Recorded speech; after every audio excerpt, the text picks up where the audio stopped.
Welcome to Beyond Insights. Today we're exploring a critical shift in the business world.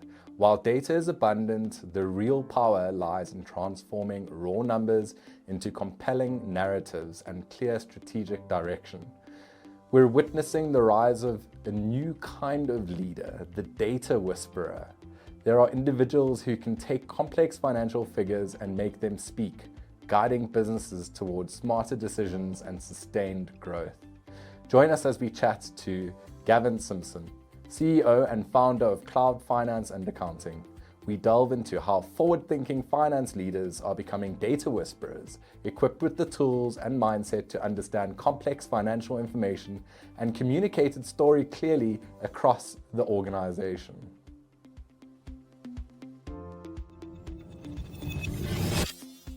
Welcome, Gavin. Thank you so much for joining us today. It's always great to have an international guest in our studios.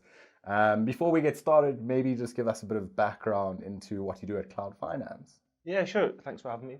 By the Big way. pleasure. International guest sounds very grandiose. In terms of background, very briefly, I'm a chartered accountant, worked in industry, worked as an FD, was involved in a temporary labour business, which I owned part of and sold. Okay. And then I was consulting. And then during this little thing called COVID, which you may remember, I realised there was a gap for outsourced finance teams. So that means we provide finance teams for other SME businesses. And I found we can free up the owner's time, give them better financial input than if they hired a bookkeeper or if they hired an admin assistant. We tend to give them a lot of what they need. And help them win. I think that's what it says in my LinkedIn bio. Nice. So just looking at the traditional aspect of, the accounting fraternity and of course, we're going to spend quite a bit of time today talking about how that is evolving. It's moved from the traditional historic reporting, number crunching, very static. How are things changing? What are some of the trends that you're noticing? So the trend, I would say, is there should be less number crunching. The tech should do it for us. Now, I think a lot of people maybe say, like, they're waiting for a big red button. My friend Raz calls it, it's like you press the red button, it does everything. Yeah. It's not quite like that, but there are a lot of little red buttons that a good finance person should know how they can enable them to do their monitoring aspect of their job much quicker. The tech crunching that you mentioned. As an accounting practice or accounting professional, what sort of core skill set do you think is needed in order to move from this traditional reporting space to where the landscape is going at the moment? Yeah, so like we were saying, if it's evolving to be more forward-focusing, what we need, I'd say three things. You need empathy, so you need to understand who actually needs the figures, because it's not an accountant most of the time. You need the ability to zoom out and not get stuck in the weeds of the numbers, to zoom out and think, hey, what do these actually mean? And then, touch on the earlier one, you need to know what the tech is so you can enable that. Yeah. And I would say then, with those three things, you need to take the data and make it into a story. Contextualize the story as in the context of the end user is most important. Yeah. And it's not like these are the numbers. It's like, why do these numbers matter and what can you do about it? Yeah. That's much more important than this is what happened 2 months ago. Absolutely. I suppose big focus on moving away from lag data that you see in a profit and loss and a balance sheet to looking at the data and what is the data telling us now? Exactly. And peeling the layers back. So we call it pyramid reporting is, you want to zoom out to start with, but then to be able to dig in, which Sift helps with. Yeah. So we had a client who does, without naming them, they did a lot of goods which are sold in supermarkets. Yes. We had a conversational, gross profit's down. Well, you can see that. Yeah. But actually, these are your products. Why is gross profit down? Where are the costs going? And also, what happens in the future if we raise this by X or raise this product by Y? Is it across the board? Is it certain products? Yeah. And to dissect and answer all those questions first, and then in the future, if you increase this by £1 and the supermarket accepts it, what will your figures look like? Yeah, and that's something a profit and loss or balance sheet or cash flow statement's not going to show you. No. Perfect. So what are some of the common frustrations that you see on a day-to-day basis when trying to communicate this sort of information to non-finance stakeholders or clients? Oh, so frustrations from like the accounting side, if you like? Well, both maybe. Yeah, because I actually think more about frustrations from the other side. But on that side, okay, something that probably sits between both is a lot of accountants, by their nature, want perfect data. Yeah. So like, you've seen the film Accountant with Ben Affleck, right? Yeah. Where he he's obviously extreme case, but it's hard to accept if it's not perfect. But sometimes, not quite perfect with assumptions, but available 2 or 3 days after month end is much better than perfect 2 months later. Yeah. So there's that kind of battle, I think, between business owners need to have live data to react on it, whereas accountants by their nature often want perfect data. So that can be a frustration on both sides. I think frustration where sometimes accounting language doesn't translate into meaningful things. Yeah. So I think there should be a survey at some point of how many people actually read management accounts. You know what I mean? Because if they're done and they don't make any sense, not read, then they're not worth anything, unfortunately. So there's definitely a frustration where, something might come out which was in the numbers, but the end user didn't read them from the numbers because of the way, or the jargon, or the way it's set out was done. Absolutely. I think jargon's a killer from industry to industry. So being able to effectively communicate to your customer or client who has a layman's understanding of financial terms is really, really important so that they take away what needs to be done. Exactly, or what does it mean in their terms? So often you have to get to the stage of, sounds dramatic, but if you don't do this, you will have this less cash in your bank account by the end of the year. Yeah, without sounding too dramatic. Exactly, exactly, yeah. Perfect, so just diving into a bit more detail and talking about the shift from hindsight to foresight. How critical is it for finance teams to move away what has happened to what will happen? And how does that conversation usually go? How is it transformed, in those conversations that you're having with your clients? Yes, like we said, a good finance team is less about monitoring what happened in the past, more about what happened in the future, repeating what you said. So I'd say the world changes quicker now with tech, information, new startups, AI. And there's more uncertainty, so people need to move quickly. Yeah. So for us, I think going back to the question you were saying, what impact can have on strategic decisions? It can really drive the decisions. So I was thinking of examples. So we had like a SaaS client, and we were forward-looking, doing the projections with them based on the numbers to date, and playing with assumptions, what I call it. What factors, what levers can you pull to see how your business might turn out? Yes. And they were all about driving new business. Cost of customer acquisition, we can get it down. And then someone pointed out, well, what's your current churn rate? And it was pretty high. It was like 15%-ish. Sure. Anyway, that evolved to a conversation of, well, if we can get the churn rate down to 10% by hiring some more customer support, actually that's a lot cheaper than trying to chase the sales, which is probably less sexy. But it's really expensive to get new business, but if you can retain the customers that you've got, it's a win, right? Exactly. But from an accountant's point of view, what can we do? We can model out if you spend this and has this effect and this is the impact to you. Yeah, I suppose from a business owner's perspective, it is important to trust in the vision of their accountant and trust your accountant as a trusted advisor at the end of the day as well. Yeah, absolutely. They know what they're talking about. Definitely, right? absolutely. You guys studied a long time, so hopefully. Just chatting a bit about visual reporting. This is or has got to be a key component in communicating the story that the data has to tell. Yeah. And I think quite useful for a client that might have a layman's understanding of finance and accounting terms and things like that. How have you seen that transform in your business and your reporting to clients? So a lot of the tech, going back to what you said earlier, has helped enable this transformation. Get numbers quicker, you can do more with it easily. I think analogy which one of the partners at EY told me when I was training, which I'll try and get right, they said there's generally two kinds of people, right? People who like data and big spreadsheets, people who like visuals and graphs. Right. And accountants tend to be more of the tables and spreadsheets and logs, whereas most people probably prefer graphs so they can see it quickly. So the analogy that they then spoke about was, if you're flying a plane, you don't look at all the flight logs of exactly what's happening. You look at a dashboard of 3 or 4 key things. Yeah. So you need to know what those key numbers are. And if something goes wrong, which I'm not a pilot, so I might lose the knowledge, but you know what I mean? If one of them dips, it's like, whoa, that's happening, check that engine, things happen off that. But you need to start with the dashboard for clarity's sake. And numbers are like the same thing. You can have a dashboard for the key numbers to really get clarity and quickly read what's happening. But to be able to then, with assistance, drill down into them. Yeah. I love the metaphor of the pilot and the dashboard. Did that make sense? Yeah, absolutely. Okay. And it's something that I've heard before.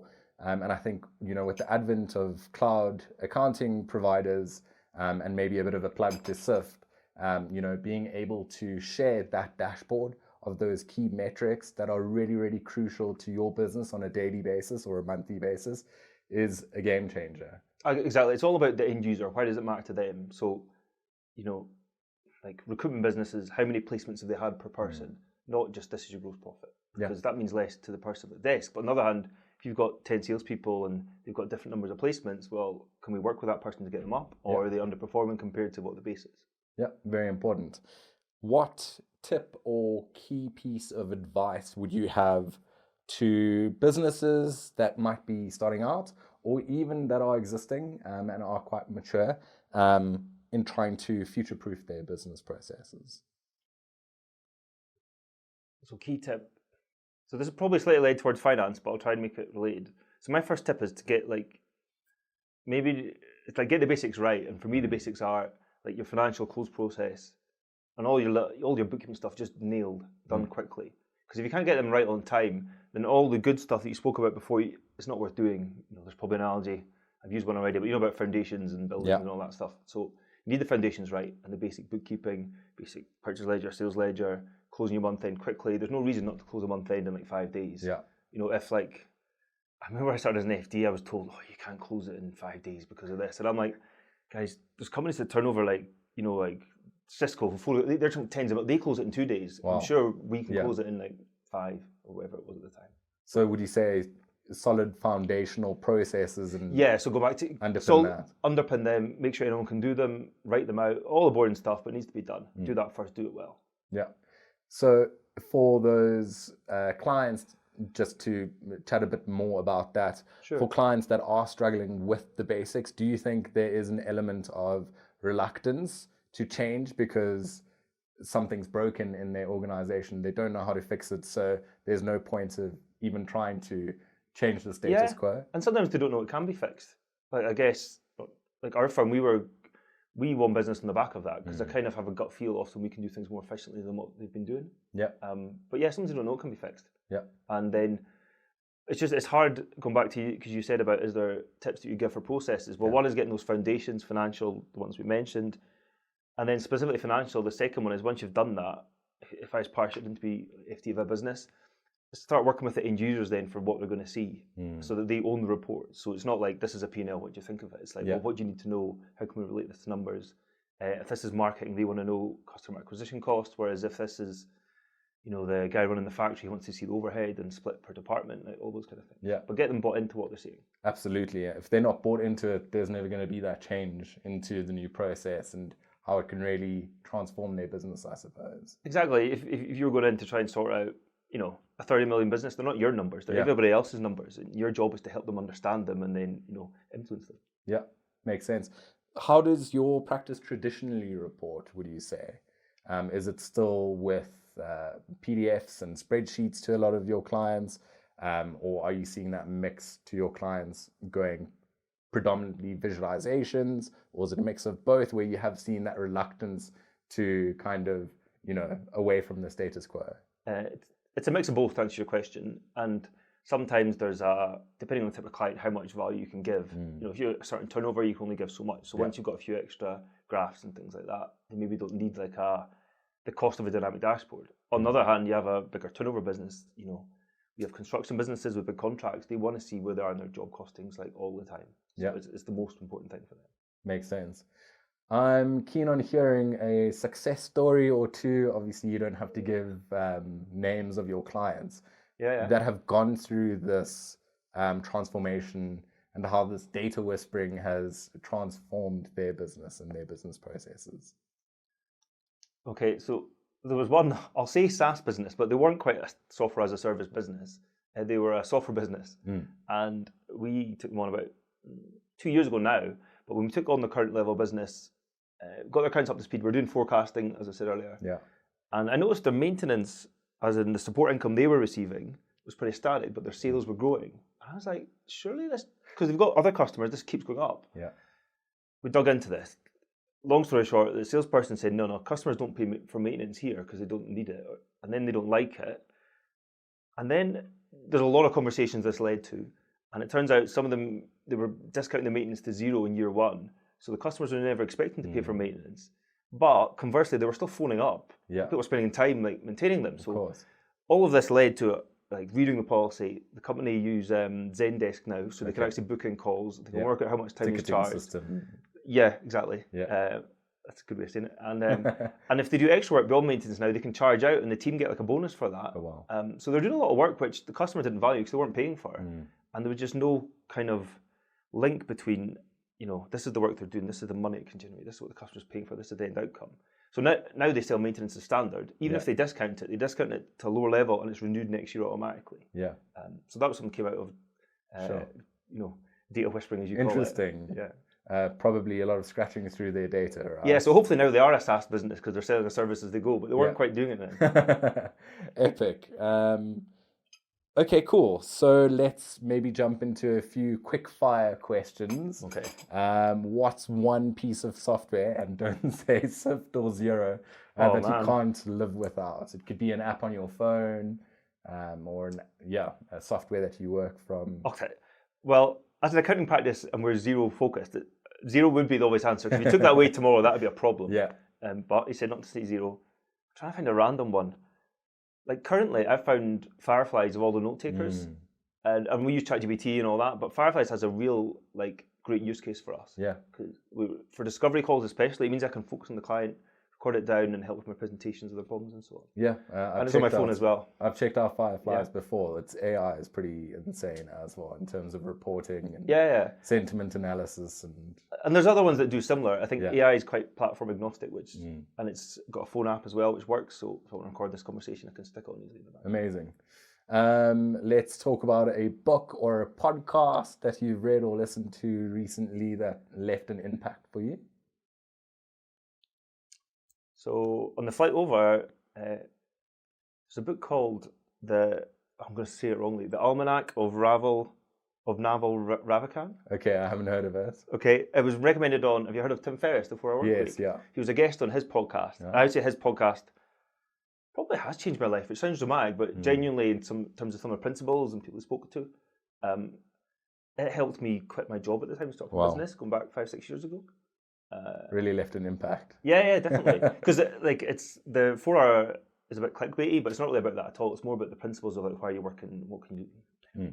I'm sure he would sell it better than me. Epic. I've got to check it out.